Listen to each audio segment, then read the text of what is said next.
ومن يطع الله ورسوله فقد فاز فوزا عظيما أما بعد فإن أصدق الحديث كتاب الله وخير الهدي هدي محمد صلى الله عليه وسلم وشر الأمور محدثاتها وكل محدثات بدعة وكل بدعة ضلالة وكل ضلالة في النار. Jamaah sekalian yang saya muliakan karena Allah, rasanya tidak ada kata yang lebih pantas untuk kita sampaikan di awal dari majelis kita yang mulia ini, di waktu yang mulia ini, di malam yang masih merupakan gelapnya malam, berakhirnya malam dan masuk kepada waktu fajar, dan ini merupakan keutamaan yang sangat besar. Dan tentunya semua nikmat datangnya dari Allah Tabaraka wa Ta'ala. Nikmat iman, nikmat Islam, dan juga nikmat al-afiyah. Maka dengan nikmat yang Allah berikan kepada kita, maka hendaknya orang-orang beriman membalasnya dengan rasa syukur, bukan dengan sifat kufur, tapi dengan rasa syukur. Oleh karena itu, hendaknya kita memuji Allah Tabaraka wa Ta'ala. Kita mengawali majelis kita ini dengan ucapan alhamdulillah, yang semoga Allah Tabaraka wa Ta'ala memenuhi mizan kita di hari kiamat dengan ucapan ini, alhamdulillah. Dan tentunya kita terus meminta pertolongan kepada Allah. Iyyaka na'budu wa iyyaka nasta'in. Maka kita tidak akan pernah bisa sampai kepada tujuan kita untuk beribadah kepada Allah Tabaraka wa Ta'ala kecuali dengan pertolongan Allah Jalla wa Ala. Dan tentunya kita pun berusaha untuk beristighfar kepada Allah Tabaraka wa Ta'ala, khususnya di waktu pagi ini. Begitu agungnya, maka Nabi SAW memberikan contoh kepada kita untuk beristighfar kepada Allah Tabaraka wa Ta'ala. Maka kita beristighfar kepada Allah karena dosa-dosa kita yang terkadang menutupi pintu-pintu hidayah, yang menutupi seseorang untuk bisa beribadah kepada Allah Tabaraka wa Ta'ala. Dan tentunya kita juga berlindung kepada Allah dari keburukan diri-diri kita dan kejelekan amal-amal kita. Karena sungguh barang siapa yang Allah Tabaraka wa Ta'ala memberikan petunjuk atasnya, maka tidak akan ada yang bisa menyesatkannya. Dan barang siapa yang telah Allah sesatkan, maka sungguh tidak ada yang akan bisa memberikan ia petunjuk. Nabi SAW mengingatkan kepada kita bahwa sebaik-baik kalamullah, yakni Al-Quran. Maka hendaknya kita berusaha untuk memahami Al-Quran, mentadaburi Al-Quran dan mengamalkan isi-isi Al-Quran.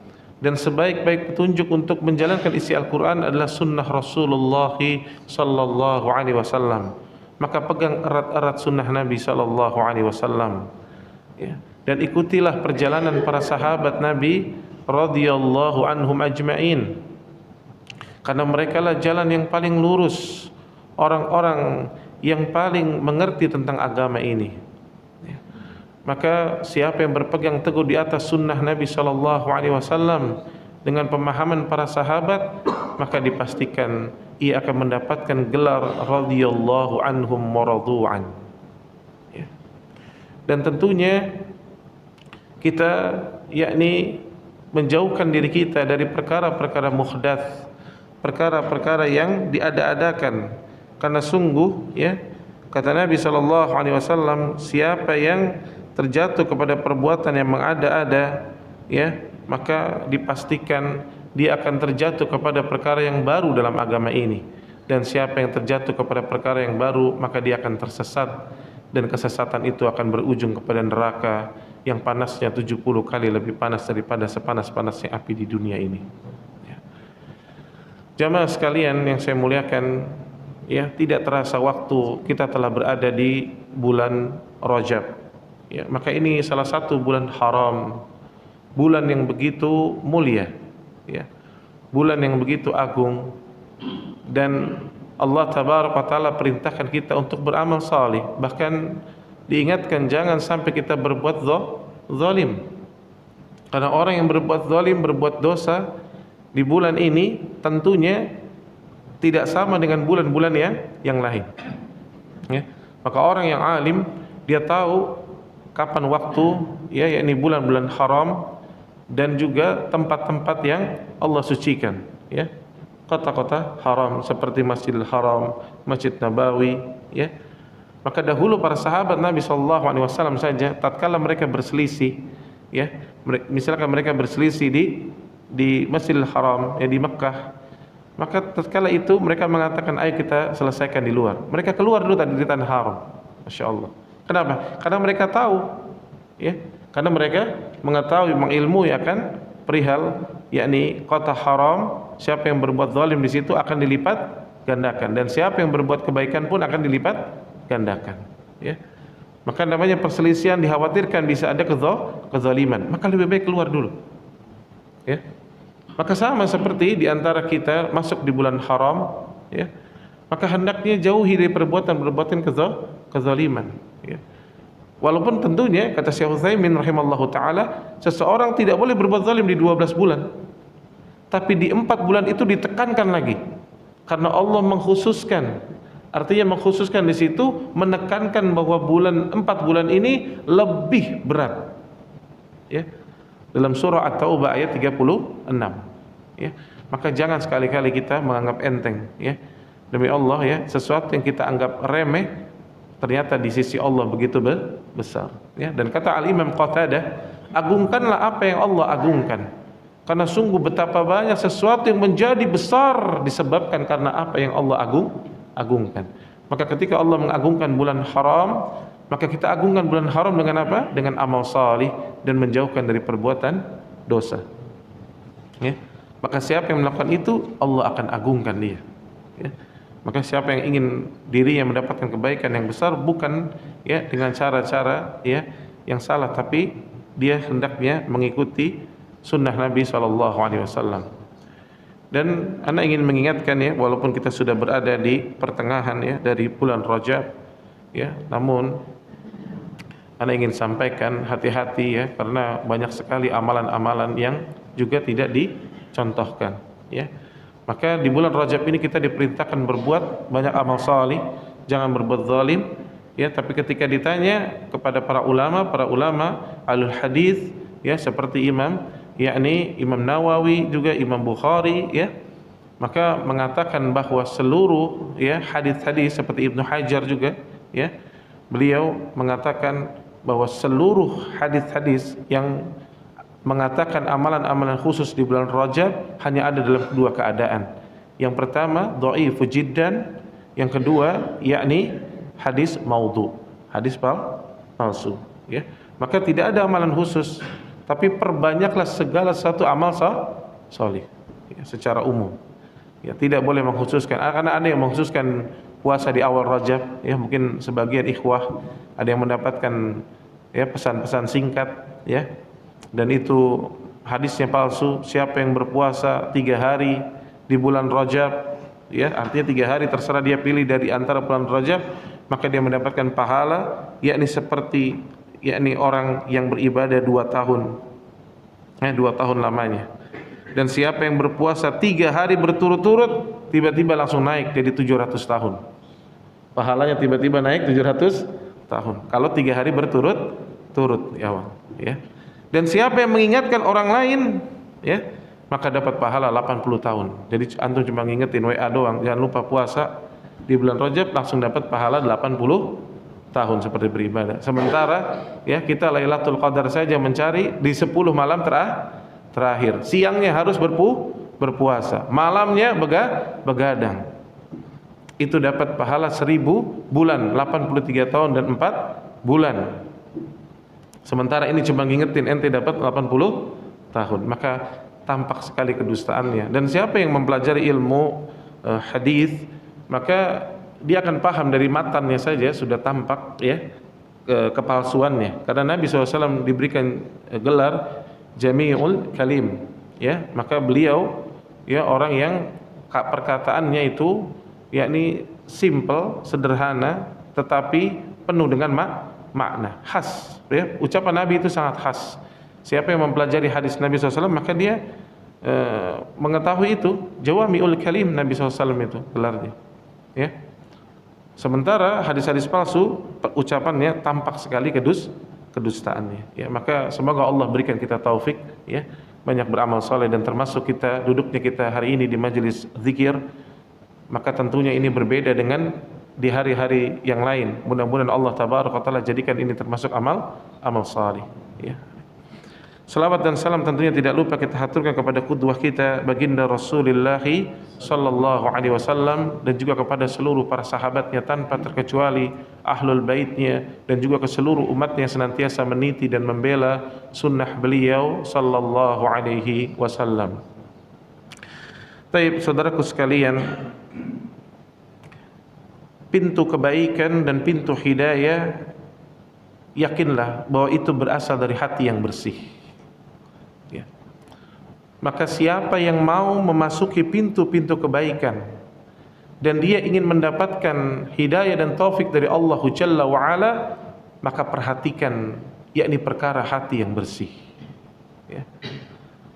Terlalu banyak contoh kasus orang-orang bahkan yang tadinya kafir, lalu Allah berikan hidayah, setelah di cross check maka sebetulnya di lubuk hatinya dia memiliki hati yang bersih, ya. Maka Allah tabaraka wa taala berikan kepadanya hidayah dan taufik. Oleh karena itu, ya, pada kesempatan ini kita akan berusaha untuk memahami, ya, bagaimana perkara hati yang bersih, ya. Demi Allah wahai saudaraku, ya, ibadahnya kita begitu banyaknya, ketika tidak diawali dan tidak yakni diliputi dengan hati yang bersih, maka terkadang akan menjadi kesia-siaan, ya. Kita pernah bahas di sini tentang talbisu iblis. Bukankah iblis telah beribadah di Baitul Ma'mur 18.000 tahun lamanya, Pak? 18.000 tahun lamanya, tapi ternyata tidak diikuti dengan hati yang bersih. Maka tatkala Allah menciptakan Adam alaihissalam, tampaklah kebusukan hatinya iblis. Karena makanya salah satu makna ketika Allah katakan bahwa Allah lebih mengetahui daripada kalian, ketika para malaikat bertanya, kenapa engkau menciptakan makhluk yang akan membuat kerusakan, pertumpahan darah? Tapi salah satu hikmahnya, ya, kata para ulama ahli tafsir, Allah ingin mengungkap yang selama ini para malaikat takjub melihat iblis 18.000 tahun beribadah, Pak. Tapi ternyata hatinya tidak bersih. Maka akhirnya apa? Maka menjadi hamba Allah yang terlaknat. Ya. Maka lihat orang-orang yang memiliki ilmu yang tinggi, ya. Para ulama memberikan nasihat kepada kita. Apa doanya orang-orang yang berilmu, ya? Maka diabadikan oleh Allah tabaraka wa taala dalam surah Ali Imran, di awal-awal surah Ali Imran. Mereka berdoa, Rabbana la tuzigh qulubana ba'da id hadaitana, ya. Wa hab lana min ladunka rahmah innaka antal wahhab. Ini doa orang-orang yang berilmu. Mereka minta, mereka sebut nama Rabbnya, Rabbana. Dia minta kepada Rabbnya. Apa yang dia minta? La tuzigh qulubana ba'da id hadaitana. Jangan engkau condongkan. Apa yang dicondongkan? Hatinya. Lihat, Pak. Jangan engkau condongkan hatinya, hati kami ya Rabb, maksudnya, ya, yakni kepada apa? Kesesatan. Setelah engkau memberikan kepada kami petunjuk. Allahu Akbar. Jadi orang-orang beriman dan orang-orang yang berilmu itu takut sekali hatinya dicondongkan kepada, yakni kepada kesesatan, ya. Karena ikhwah, jangan pernah menganggap, tenang Ustaz, ana sudah ngaji, ana hafal Quran, ana hafal hadis, ya, ana sudah mengkaji Riyadhus Shalihin, Arba'in Nawawiyah, Fathul Bari, ya, sudah membahas kitab ini, kitab itu. Wahai saudaraku, ya, jangan pernah merasa terlalu percaya diri, ya. Maka tatkala datang, ya, kesesatan, ya, dan berapa banyak orang yang jatuh kepada kesesatan. Makanya Imam Ahmad bin Hanbal, ya, rahimallahu taala ketika melewati majelis ahlul bid'ah, beliau menutup kedua telinganya. Ditutup kedua telinganya, Pak. Maka anaknya sampai Abdullah mengatakan kepada ayahnya, "Ya abati, bukankah engkau ini fuqaha? Orang yang faqih." Ya, kitabnya Musnad Ahmad, antum tahu bagaimana yang tahu tentang Imam Ahmad, bahkan Imam Ahmad dipuji oleh gurunya Imam Syafi'i. Ya, sampai Imam Syafi'i mengatakan, "Ya Ahmad, wahai Ahmad, kalau seandainya engkau mendapati hadis yang sahih, kabarkan kepadaku, ya, agar aku berhukum di atasnya." Kan gitu kan? Dan Imam Syafi'i rahimallahu taala sampai mengakui, "Ya Ahmad, engkau ini a'lamu, lebih berilmu fil hadis, tentang hadis." Allahu Akbar. Diakui oleh Imam Syafi'i. Ya, tapi Imam Ahmad kalau lewat majelis ahlul bid'ah gimana? Ditutup telinganya, Pak. Kenapa beliau? Takut condong. Takut yang sudah beliau imani, yang sudah beliau dapatkan, takut geser. Maka hari ini ada orang-orang yang merasa pintar, merasa fasih bahasa Arabnya, lalu dia mengatakan, "Oh tenang, ana sih duduk aja di semua majelis, Ustaz." Ya. Duduk saja di semua majelis, ambil baiknya, tinggalkan buruknya. Allahu Akbar. Imam Ahmad segitu fakihnya nggak berani ngomong gitu. Ya, orang-orang belakangan luar biasa. Ya. Maka orang-orang yang berilmu yang sesungguhnya, mereka sangat khawatir hatinya dicondongkan kepada kesesatan. Ya. Maka perkara yang sangat besar, Pak, ya, para ulama begitu perhatian kepada perkara hati. Ya. Dan bukankah Rasulullah sallallahu alaihi wasallam yang pertama kali disiapkan oleh Allah apa? Hatinya. Membersihkan hati Nabi kan sallallahu alaihi wasallam. Bukankah Nabi SAW ketika di masa kecilnya melakukan pembedahan yang di luar dari, artinya akal-akal kita sulit untuk bisa ya memahaminya, dibedah oleh Jibril alaihissalam dalam riwayat yang sahih, kemudian dikeluarkan hati Nabi SAW, dicuci dengan air zam-zam di bawah bejana, yakni emas. Allahu Akbar.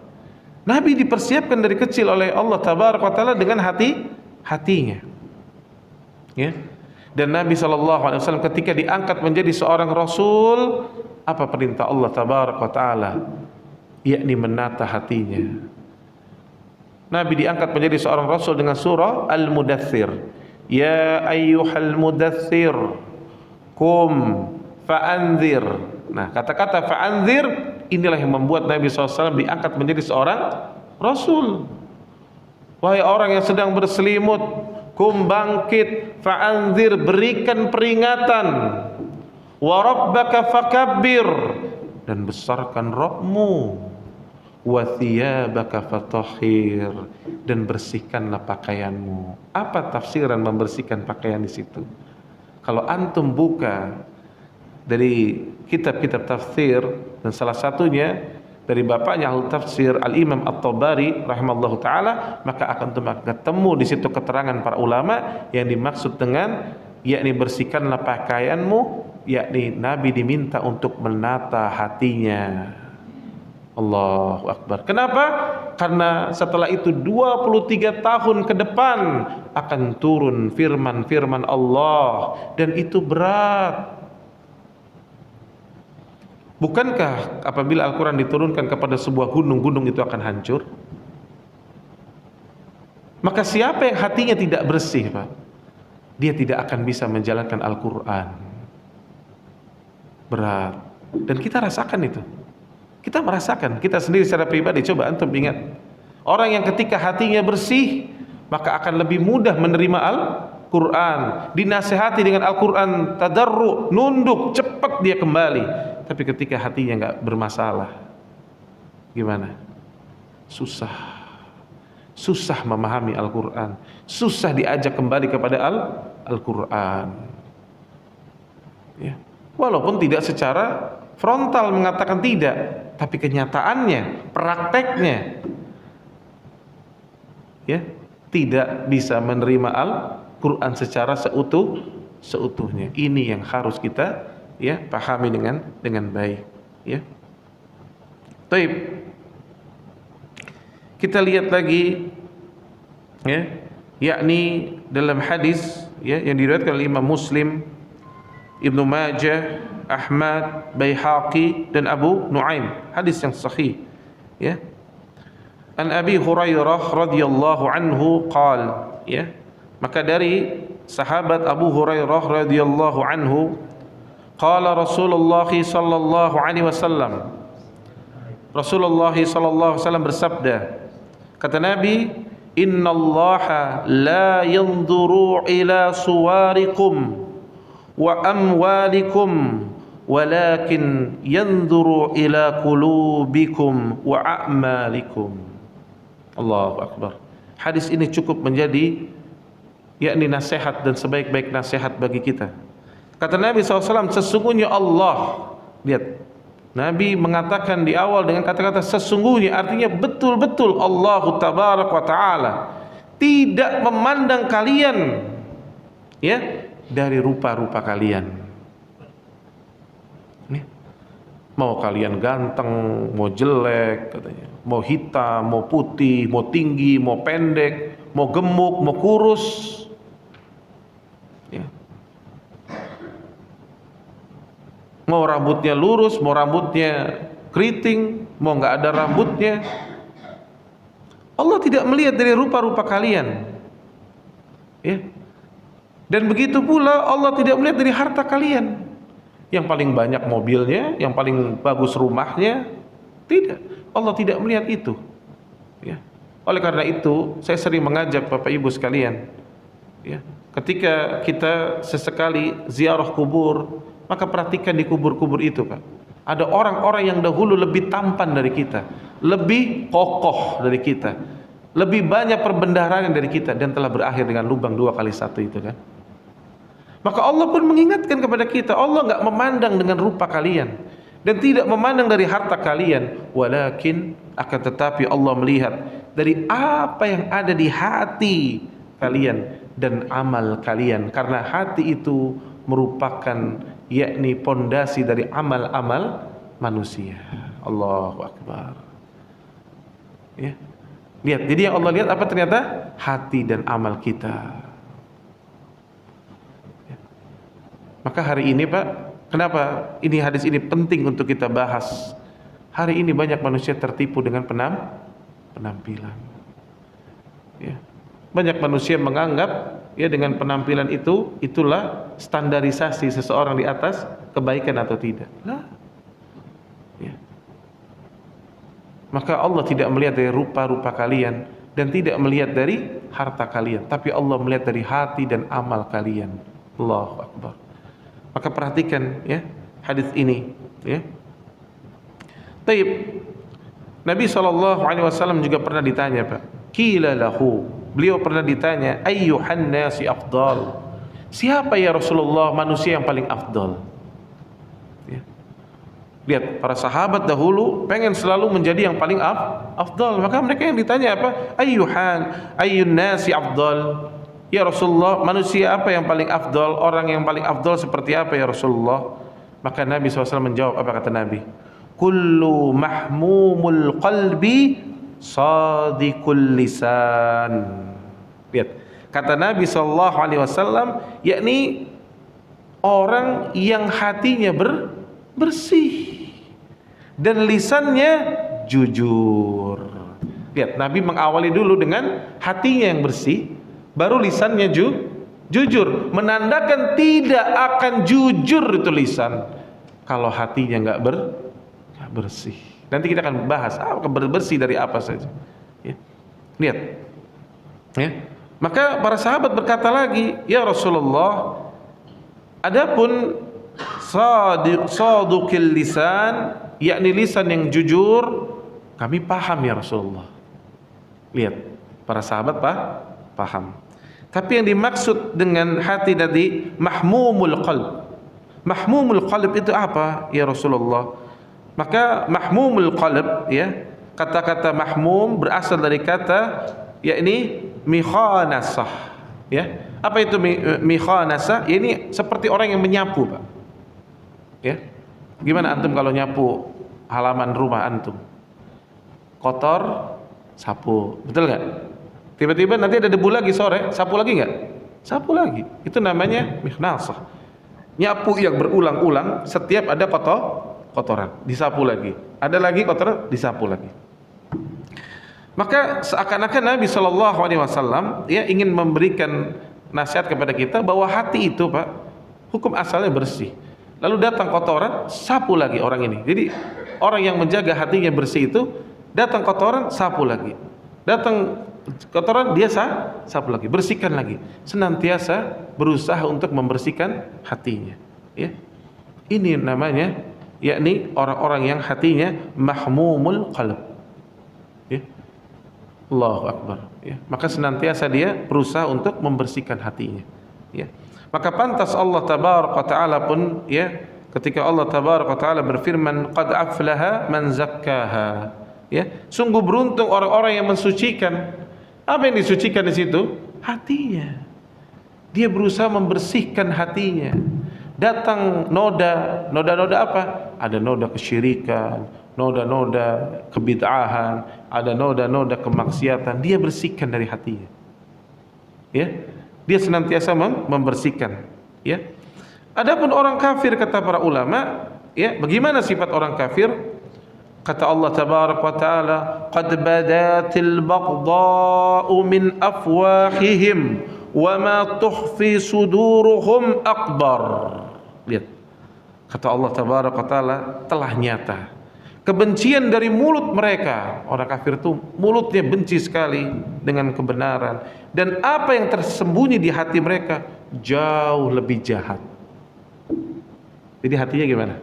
Jahat, nggak bersih hatinya, hatinya kotor.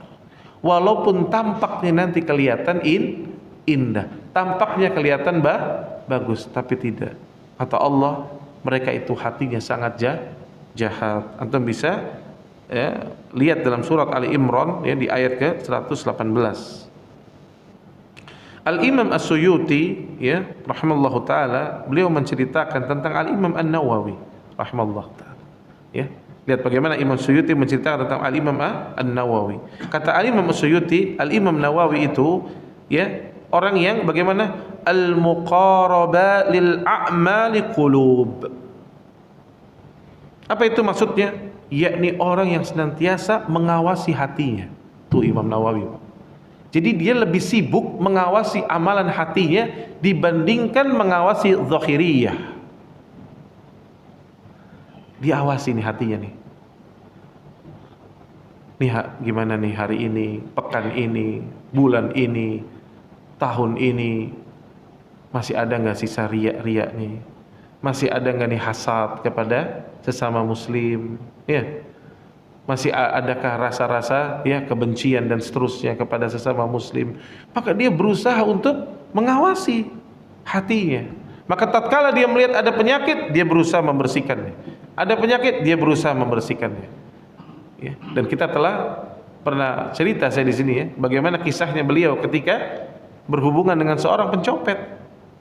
Bayangkan, dengan seorang yang telah mengambil imamah beliau, tapi beliau berprasangka baik. Beliau sampai mengatakan kul qabiltu, katakan aku terima, katakan aku terima. Karena maksud Imam Nawawi, beliau hanya menginginkan akadnya adalah seperti hadiah.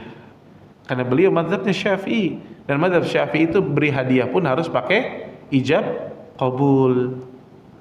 Maka beliau kejar maling tersebut sambil mengatakan apa? Kul qabiltu, katakan aku terima, katakan aku terima. Allahu Akbar. Karena beliau berusaha untuk membersihkan hati beliau. Allahu Akbar. Ini tingkatannya sudah luar biasa, ya. Maka para ulama menjelaskan, ya, orang-orang seperti Al-Imam An-Nawawi rahimallahu taala, ya, ini orang-orang yang hatinya dilembutkan, ya. Maka jangan sampai justru menjadi seperti Mu'tazilah, ya.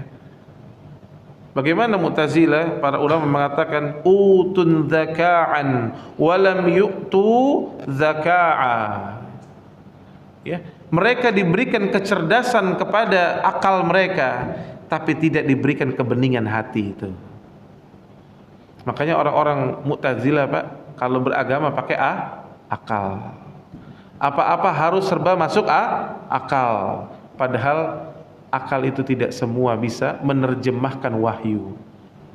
Akal adalah alat yang kita gunakan sekedar kita untuk memahami, bukan untuk menerjemahkan berlebihan atau masuk kepada perkara-perkara yang sifatnya gaib lah. Akal digunakan sebagai alat kita untuk menerima ilmu. Maka Mu'tazilah diberikan kecerdasan tapi tidak diberikan kebeningan hati. Kita tahu semua Wasil bin Atha kurang apa cerdasnya, Pak? Cerdasnya luar biasa. Bisa berkhutbah tanpa persiapan dan bisa berkhutbah tanpa huruf ra karena beliau cadel. Antum bayangkan coba, tanpa huruf ra beliau bisa menyusun manuskrip dengan begitu indahnya. Cerdasnya luar biasa. Muridnya Hasan al-Basri rahimallahu ta'ala, tapi sesat akhirnya. Kenapa? Karena lebih mengedepankan akal. Maka orang yang ingin selamat harusnya bagaimana? Dia mengutamakan hati. Maka jadi orang yang hatinya bersih, bukan kecerdasan. Makanya hari ini ya ikhwah, antum perhatikan, banyak orang cerdas nggak? Banyak, Pak. Dai-dai yang menyerukan kesesatan cerdas-cerdas nggak tuh? Cerdas. Fasih bahasa Arabnya. Tapi tidak diberikan kebeningan hati. Sehingga tatkala disampaikan pemahaman yang hak, disampaikan Al-Quran dan hadis sebagaimana pemahaman para sahabat, mereka tolak itu. Mereka mengatakan begini. Bahkan sekarang ada seorang pendakwah yang masih muda, Anda lihat dia membantah para ahli ilmu dan dia sampai mengatakan lebih baik Anda menjadi Syiah daripada mengikuti orang-orang yang bermanhaj salaf. Maka ini ucapan yang sangat batil. Menurut dia Syiah itu jauh lebih baik katanya. Adapun orang-orang yang mengikuti manhaj Ahlussunnah wal Jamaah, manhaj salaf, sedikit-sedikit syirik, sedikit-sedikit bid'ah. Padahal yang disampaikan adalah sabda Nabi sallallahu alaihi wasallam. Tapi mereka lebih memilih itu. Kata mereka ini lebih baik, lisannya lebih rahim. Padahal kita lihat kenyataannya, orang Syiah setiap salat maka mereka melaknat ibunda kita Aisyah radhiyallahu anha, melaknat Abu Bakar, melaknat Umar radhiyallahu anhuma. Adakah ulama ahlu sunnah yang pernah berdoa melaknat? Gak ada. Tapi lihatlah tidak diberikan kebeningan hati, Pak. Dan orang bedakan mencari kebenaran dengan cari pembenaran. Orang yang mencari pembenaran itu buka-buka kitab, ngulik-ngulik kitab untuk mencari bisa mendukung apa yang dia inginkan. Adapun orang-orang yang hatinya bersih, dia mencukupkan dengan kitab-kitab yang sahih, dia mengambil dari Al-Quran, mengambil dari hadis Nabi SAW, dan itu memperkuat iman mereka. Maka rumusnya sederhana, Pak, sebetulnya. Islam itu agama yang mudah, bisa dipahami oleh orang yang cerdas dan bisa dipahami oleh orang yang biasa-biasa saja. Karena Islam itu rahmatan lil alamin. Maka dusta sedusta-dustanya ada orang mengatakan, ente kalau mau paham Islam makomnya harus begini begitu. Nggak ada, Pak.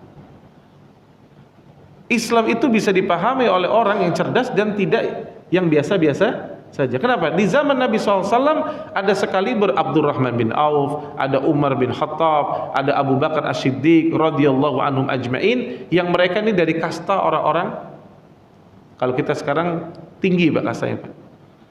Cara berpikirnya tuh dalam, analisanya bagus. Dan ada juga sekali seperti siapa? Abu Dzar Al-Ghifari, radhiyallahu anhum. Ada Bilal bin Rabah yang dari seorang budak radhiyallahu anhum.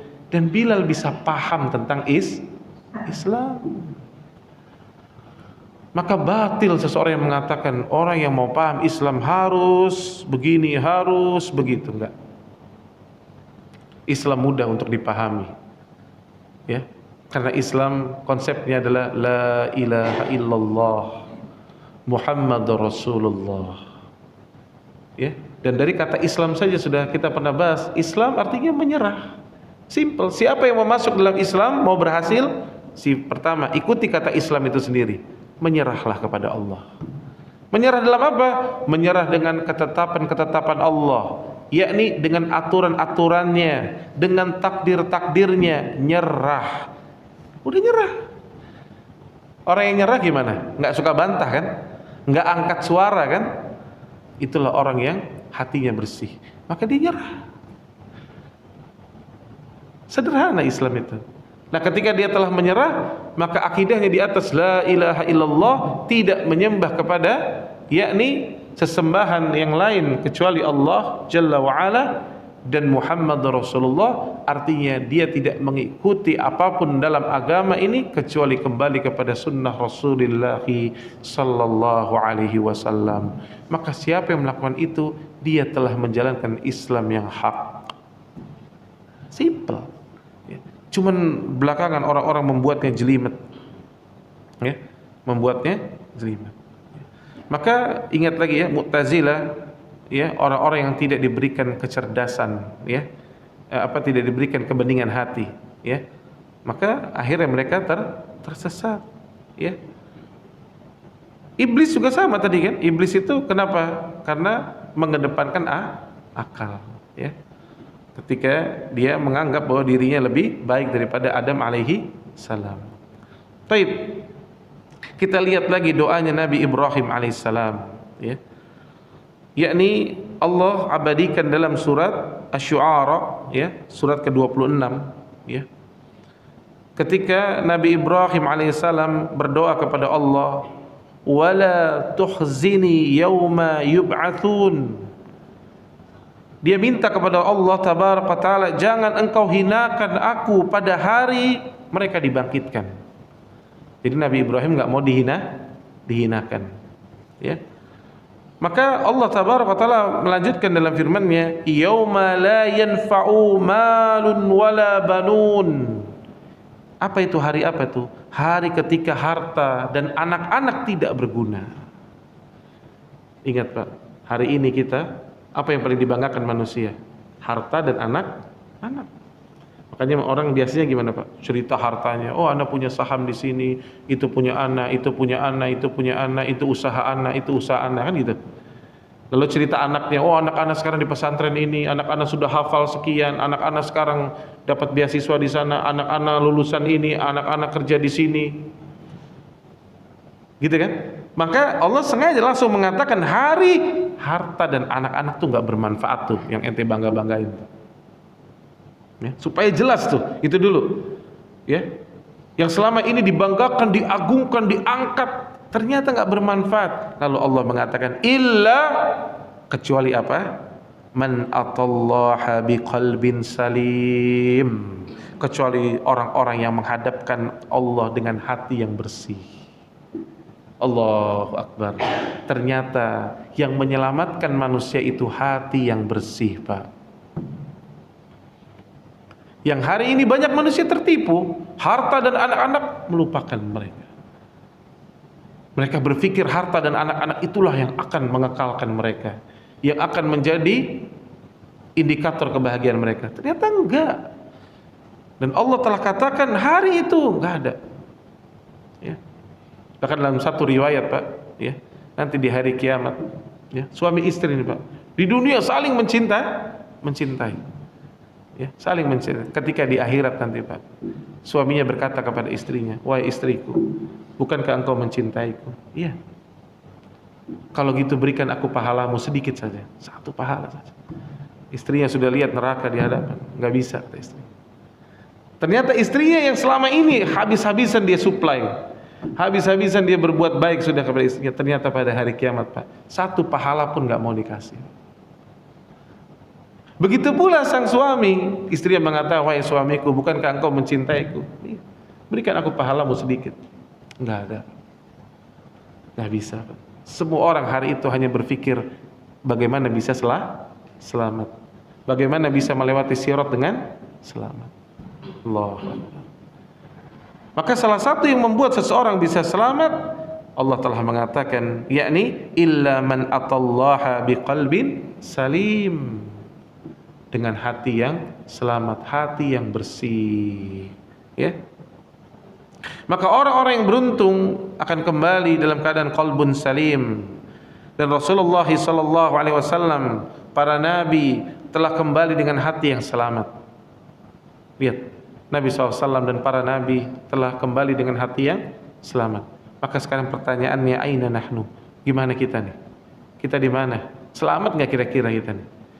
Itu yang harus terus menjadi pertanyaan di pelupuk mata kita, ya. Yang harus kita senantiasa berusaha untuk mencari keselamatan, ya.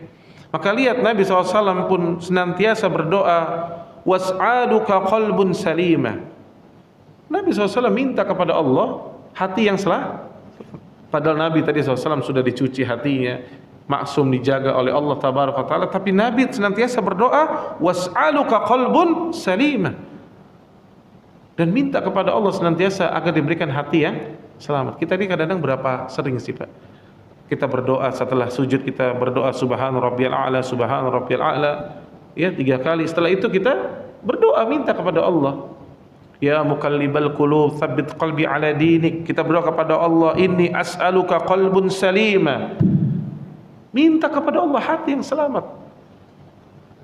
Karena kita tidak pernah mengetahui apakah kita akan wafat di atas hati yang selamat, ya. Jangan pernah kepedean, ya. Jangan pernah kepedean, ya. Telah banyak orang-orang yang akhirnya keluar dari millatul Islam, ya. Maka bagaimana karakter dan apa itu hati yang selamat, ya? Kita melihat nasihat dari Syekh Abdul Razak bin Abdul Muhsin, ya, hafizallahu taala, ya, di dalam majelis beliau di Madinah, ya. Beliau memberikan ujangan, ya, beberapa, ya, nasihat. Kata beliau, hati yang bersih itu yang pertama, kata beliau, ya, yakni hati yang condong kepada perkara akhirat. Hatinya selalu condong kepada perkara akhirat dan tidak menjadikan dunia sebagai segala-galanya. Nah ini, ya. Maka inilah contoh hati yang bersih, Pak. Pertama, hatinya apa? Condong kepada akhirat. Jadi bukan berarti dia meninggalkan dunia, tapi hatinya condong kepada akhirat. Apapun yang dia lakukan, yakni dia senantiasa condong kepada akhirat. Dia bekerja untuk perkara akhirat, dia mengumpulkan harta untuk perkara akhirat, untuk haji, menafkahkan anak dan istri, untuk umroh, membantu kerabat. Itu yang dilakukan, ya. Maka seluruh hidupnya senantiasa condong kepada perkara akhirat. Suka duduk bersama orang-orang yang mengingatkan perkara akhirat. Dia tidak condong kepada dunia, dan itu terbukti dia tidak menghalalkan apa yang Allah haramkan dan tidak pula sebaliknya, dan dia senantiasa bersemangat tatkala diajak kepada kebaikan. Itu ciri orang yang condong kepada akhirat. Jadi kalau diajak nih, yuk kajian yuk, dia cepat. Ada fulus yuk umroh yuk, berangkat ya umroh. Nggak pakai pikir-pikir panjang. Oh nanti gimana, anak gini, enggak. Dia berangkat. Ya. Ada keluarga miskin, keluarga kerabat kita susah, lihat hatinya cepat bantu. Nggak mikir-mikir terlalu lama, enggak. Dia cepat, dia condong kepada akhirat. Karena pikirannya selalu akhirat. Malam bangun, dia nggak tarik lagi selimutnya. Dia bersegera untuk bangun, duduk, dia berzikir dulu, baca surah Ali Imran, dia baca zikir kepada Allah Tabaraka wa Ta'ala. Setelah itu dia pergi ke kamar mandinya. Demi Allah, wahai saudaraku, dari mulai bangunnya seseorang, berjalannya ke kamar mandi, kata Syekh Salih, Allah telah menggugurkan dosa-dosanya. Allah sudah gugurkan dosa-dosanya, dan Allah ingin lihat dia berdiri. Allah ingin dia melihat hambanya itu berdiri, sholat, membaca Al-Quran. Allahu Akbar. Inilah orang-orang yang selamat. Dan orang yang suka sholat malam, Pak, ini orang yang suka berkhalwat dengan Allah Jalla wa'ala. Maka tatkala nanti dia masuk di alam kubur, di malam pertama dia nggak kaget, karena dia sudah terbiasa berkhalwat. terbiasa berkholwat kepada Allah tabaraka ta'ala. Adapun orang-orang yang enggak biasa berkholwat, dia akan kaget sekaget-kagetnya ketika malam pertama di alam kubur. Ya, maka condong kepada perkara akhirat. Jangan seperti orang perkara dunia terus. Makanya kata Nabi SAW, salah satu orang yang paling dibenci oleh Allah apa? Paham tentang perkara, alim tentang perkara dunia. Ditanya ini ngerti, ditanya itu ngerti. Kurs dolar hari ini berapa? Tahu dia. Semua ditanya tentang dunia dia paham. Tapi ketika ditanya terkait sholatnya gimana? Akidahnya bengkok. Sudah usia 60 tahun kata Nabi SAW, ada seseorang usianya 60 tahun sudah sholat 60 tahun maksudnya, tidak ada satupun sholatnya diterima. Kenapa Pak? Nggak belajar, nggak ada waktu untuk perkara akhirat. Kalau perkara dunia, Masya Allah, sekolah sampai S3, sekolah sampai master, mengeluarkan hartanya luar biasa. Orang tua hari ini juga anaknya mau sekolah kemana dibiayai, tapi giliran belajar baca Al-Quran, duduk di majelis ilmu. Pernahkah kita mengorbankan harta kita ya akhi? Antum beli tiket khusus nih, Anda mau beli tiket ke Madinah khusus mau duduk di majelis Syekh Abdul Razak. Anda mau dengar hadis langsung dari beliau. Berapa banyak harta yang kita korbankan untuk beli kitab, untuk belajar. Tapi giliran masalah dunia, Masya Allah, gelontorkan terus. Rumah diperbagus terus. Apa ini? Ya. Maka jangan sampai yang demikian, Pak. Kata Ali bin Abi Thalib radhiyallahu anhu, sungguh kata beliau apa? Dunia itu semakin jauh, ingat ya. Rumusnya apa? Kata beliau, dunia itu semakin jauh dan akhirat itu semakin dekat. Sadar tidak sadar, dunia kita semakin menjauh dan akhirat lain semakin mendekat. Itu faktanya. Maka kata beliau, masing-masing itu antara dunia dan akhirat punya anak-anak, maksudnya punya pengikut. Maka kata beliau, jadilah anak-anak akhirat. Jadilah pengikut orang yang akhirat. Kenapa? Itulah orang yang akalnya sehat. Karena kita Pak, sebanyak apapun kita hari ini di dunia Pak, kita akan tinggalkan. Demi Allah, sebentar lagi saya katakan, gak lama lagi. Antum akan kaget pada hari yang antum gak pernah duga, ternyata itu hari terakhir antum. Gak pernah duga. Maka Imam Ibnu Qayyim rahimallahu ta'ala berkata, lihat kata Imam Ibnu Qayyim, muhibbud dunya la yanfaqu min thalath. Kata beliau, para pecinta dunia itu tidak akan terlepas dari tiga perkara ini. Apa? Hammum lazim, wa ta'abun da'im, wa hasratun la tanqadi. Kata beliau, yakni kesedihan, kegelisahan yang terus menerus. Orang yang ngikutin dunia Pak, wah kelihatannya awalnya gini, ujung-ujungnya apa? Pasti sedih. Pasti sedih. Ya. Dan kesedihan itu pasti akan datang. Ya. Bisa karena kematian, bisa kekurangan ini, kekurangan itu, dan seterusnya. Ya. Kemudian apa? Keletihan, kecapean yang terus menerus, capek. Orang yang ngejar hanya dunia, tidak ada pemikiran untuk akhirat, capek. Ya, letih dia. Dan berujung dengan kerugian yang tidak akan pernah berhenti. Kenapa nggak berhenti? Kata Ibnu Qayyim, karena kerugian nggak cuma berhenti sampai dunia, dia akan membawanya sampai ke akhirat. Allah musta'an. Dia akan menyesal. Makanya rata-rata orang mengatakan apa? Irji'un, ya Allah kembalikan aku ke dunia. Kenapa? Nyesel, tertipu. Orang kalau tertipu itu ya luar biasa menyesalnya. Kenapa saya lakukan ini? Kenapa kemarin saya begini? Kan gitu tuh. Seandainya saya tidak begini, seandainya saya tidak terbuka tuh pintu-pintu syaitan lagi, lau. Syaitan hanya bisa bertepuk tangan. Ya. Maka akhirat, kejar akhirat bukan dunia. Kemudian hati yang bersih itu apa Pak? Mencari ridha Allah, kata Syekh Abdul Razak hafizallahu taala. Ya. Bagaimana cara mencari ridha Allah? Artinya kita ingin mencari cinta Allah. Maka Allah tabaraka taala memberikan rumusnya. Kata Allah, "Qul in kuntum tuhibbunallaha fattabi'uni." Jika engkau betul-betul mencintaiku, artinya ingin mencari ridha Allah, maka ikutilah Muhammad sallallahu alaihi wasallam. Ya. Apa ganjarannya? Yuhibbukumullah wa yaghfir lakum dzunubakum wallahu ghafurur rahim. Maka Allah akan cinta kepadamu, Allah akan ridha kepadamu, dan Allah akan ampuni dosa-dosamu. Allahu Akbar. Dan engkau akan temui Allah, yakni Ghafurur Rahim, Maha Pengampun. Maka untuk mencari ridha Allah ini jalannya adalah mengikuti sunnah Nabi sallallahu alaihi wasallam. Artinya apa? Orang yang hatinya bersih itu mudah diajak kembali kepada sunnah Nabi sallallahu alaihi wasallam. Maka mafhum mukhalafah, pemahaman kebalikannya, orang yang hatinya kotor, gimana? Kalau diajak kembali kepada sunnah Nabi SAW, berat. Diajak kembali kepada Al-Quran wa sunnah, berat. Banyak sekali alasannya, tapi kan begini, begitu, banyak.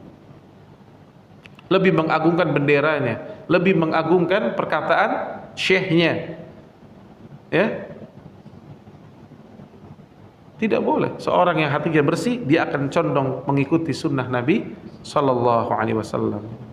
Kemudian yang ketiga, kata Syekh Abdul Razak, ya, beliau mengatakan, yakni menjauhi murka Allah dari perbuatan syirik, wa bid'ah, maksiat, dan juga perbuatan-perbuatan haram. Orang yang bersih hatinya, dia akan menjauhi murka Allah. Dan murka Allah itu datang dengan perbuatan syirik, bid'ah, kemudian maksiat, dan perbuatan haram. Ya, dia akan jauhi itu, ya, dan dia akan bersungguh-sungguh, ya, di atas jalan apa? Tauhid, di atas sunnah, di atas ketaatan, ya, dan di atas perbuatan yang Allah perintahkan. Maka Allah tabaraka taala mengatakan, walladzina jahadu fina lanahdiyannahum subulana. Lihat, kata Allah, dan orang-orang yang berjihad, bermujahadah, bersungguh-sungguh mencari keridhaan kami, ya, maka kami akan tunjukkan kepada mereka jalan-jalan kami. Allahu Akbar.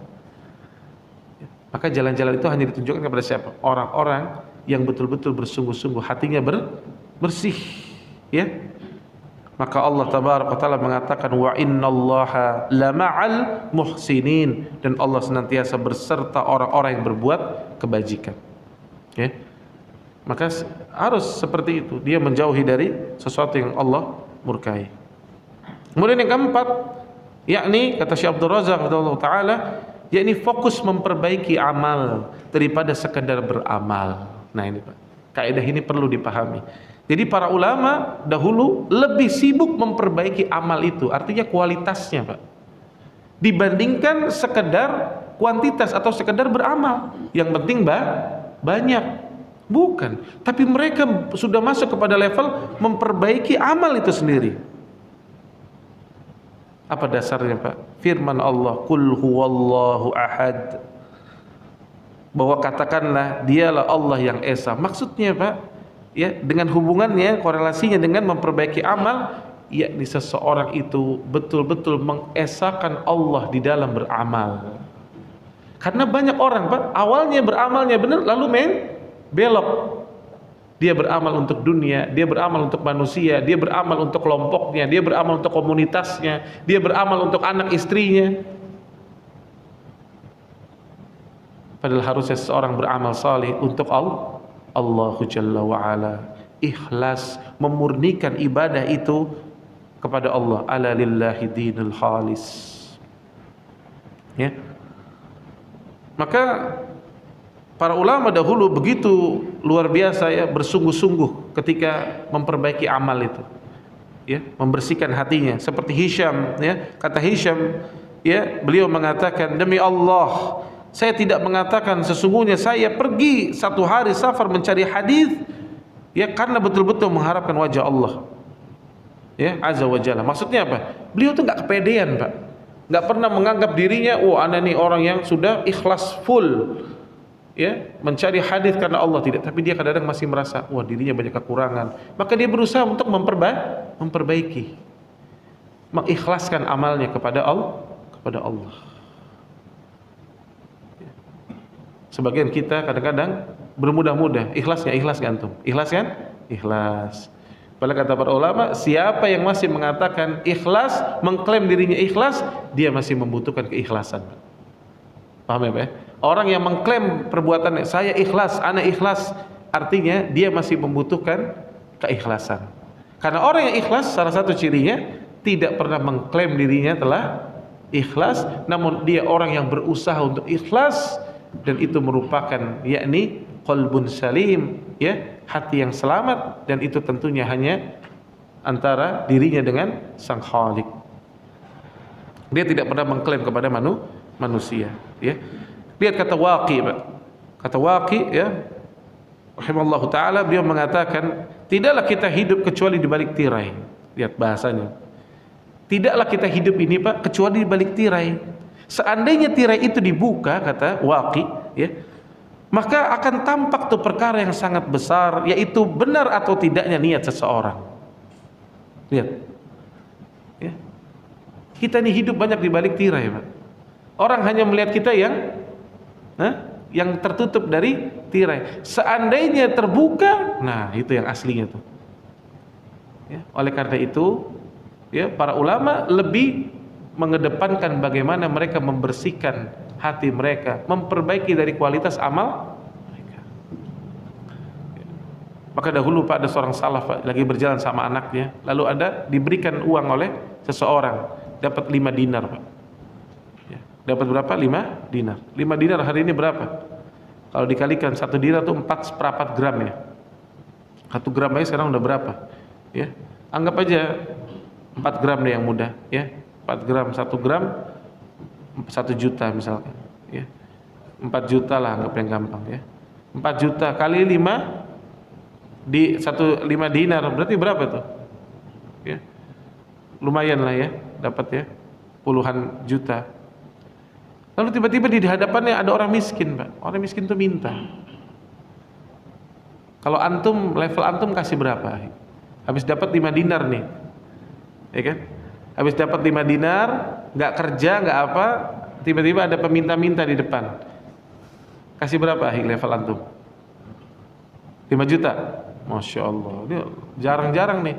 Soalnya di masjid lain ada yang bilang 10.000 Ustaz. Ada yang ngasih 50.000 deh, gitu. Alhamdulillah. Antum tahu berapa yang dikasih oleh ulama ini?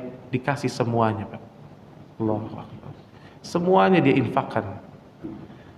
Habis itu nangis, kata anaknya. Wah, berarti nyesel tuh Ustaz tuh, kan? Harusnya jangan dikasih semuanya gitu ya kalau pikiran kita, kan? Enggak, bukan nangis karena nyesel. Beliau sambil bergumam, anaknya mendengar, kata Syekh ini, kata ulama ini mengatakan apa? Dia berkata kepada jiwanya, wahai jiwa, ikhlaskan. Ikhlaskan. Dia ajak berdialog jiwanya, ikhlaskan. Karena berat.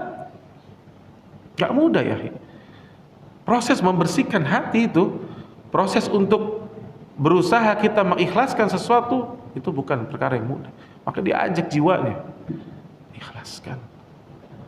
Allahu Akbar.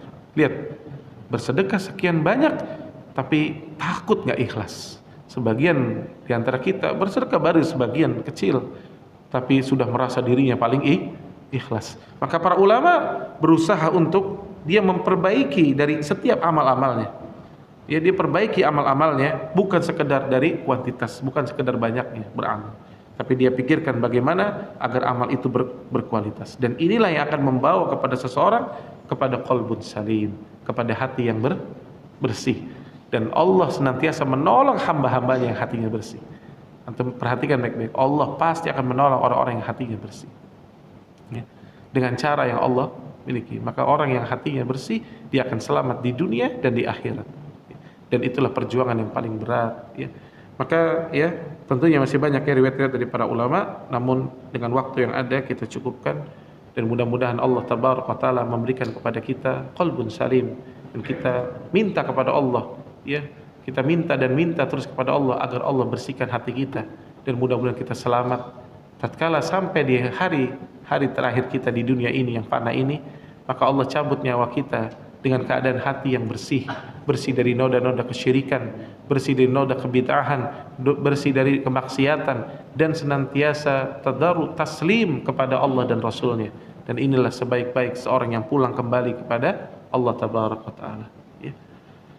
Baik, Anda rasa cukup? Kalau ada pertanyaan, tafadhol. Ya, silakan Pak. Waalaikumsalam.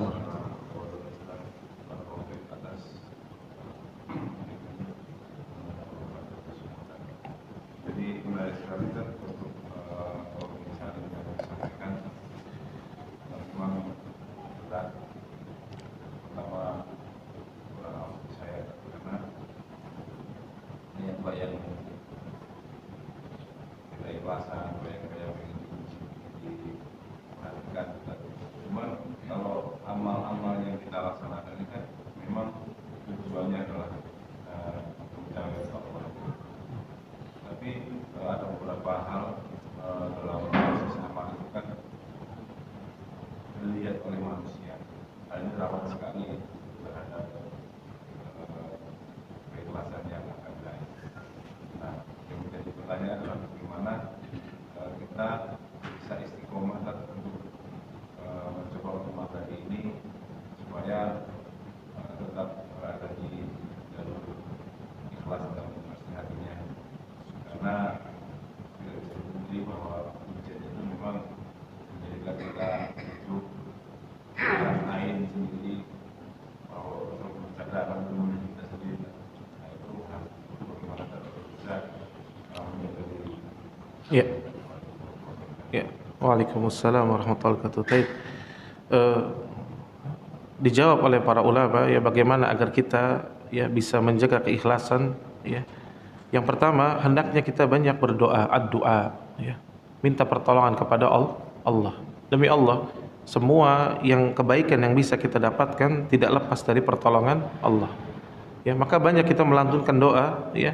Salah satunya tadi doa, ya muqallibal qulub tsabit qalbi ala dinik. Kemudian kita juga berdoa kepada Allah untuk berlindung dari kesyirikan. Allahumma inni a'udzubika an usyrika bika wa ana a'lamu wa astaghfiruka lima la a'lam.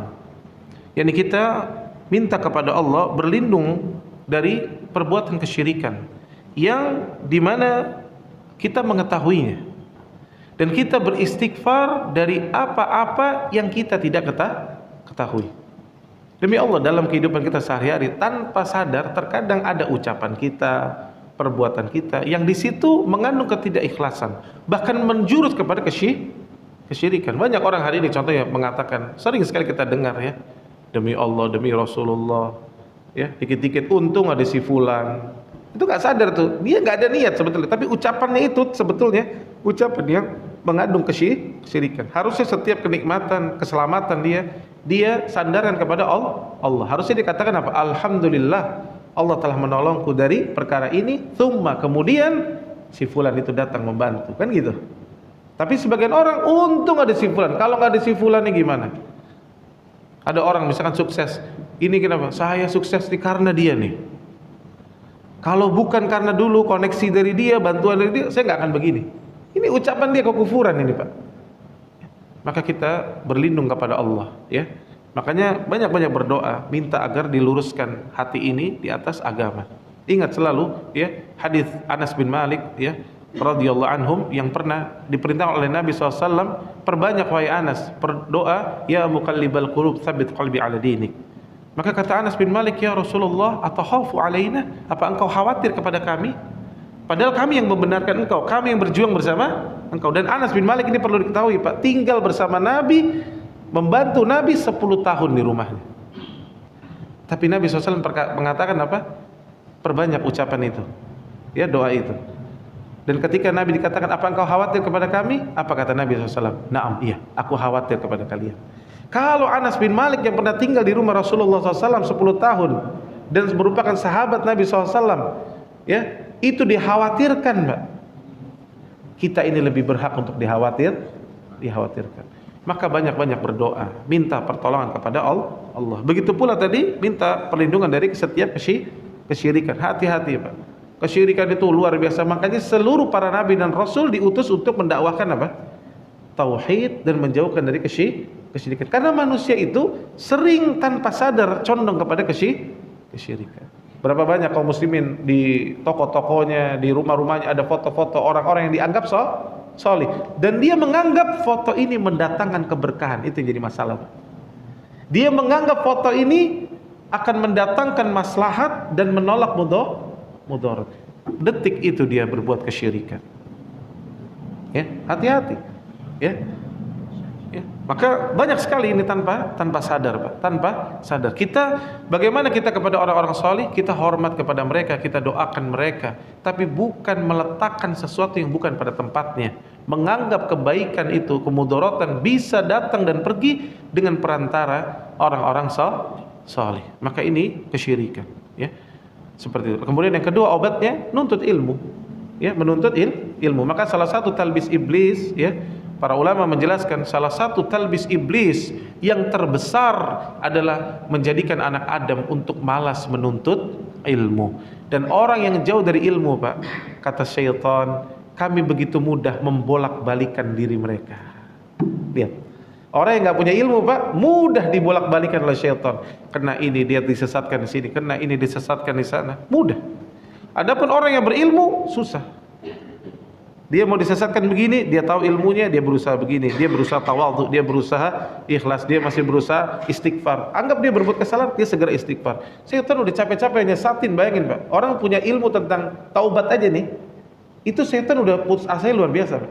Dia menyesatkan nih hamba Allah nih. 50 tahun berbuat dosa, Pak. Lalu dia berilmu nih tentang taubat. Lalu dia ucapkan astaghfirullah wa atubu ilaih. Dia menyesal dengan sebesar-besar menyesalnya, dan dia ingin kembali kepada Allah. Dia menangisi dosa-dosanya dan berazam untuk tidak kembali kepadanya. Demi Allah, itu 50 tahun dosanya hapus, Pak. Kata syaitan, aduh capek, udah 50 tahun. Ternyata dia bertobat. Makanya ilmu, Pak. Ilmu ini sangat penting, dan ilmu itu tidak lain tidak bukan qala Allah wa qala Rasul. Ingat, ilmu itu bukan yang aneh-aneh, tapi ilmu itu harus datang dari Allah dan Rasulnya. Maka ambillah ilmu dari Al-Quran dan dari sunnah Rasulullah sallallahu alaihi wasallam. Maka kita insyaallah akan selamat dan dipastikan di atas jalan yang benar. Karena kalau sudah bicara Al-Quran dan hadis Nabi SAW, dipastikan kebenarannya. Dan ini yang dijamin, sebagaimana kata Nabi, gigit dengan gigi geraham kalian Al-Quran dan Sunnah, dua perkara ini, maka kalian tidak akan pernah tersesat abadan selama-lamanya.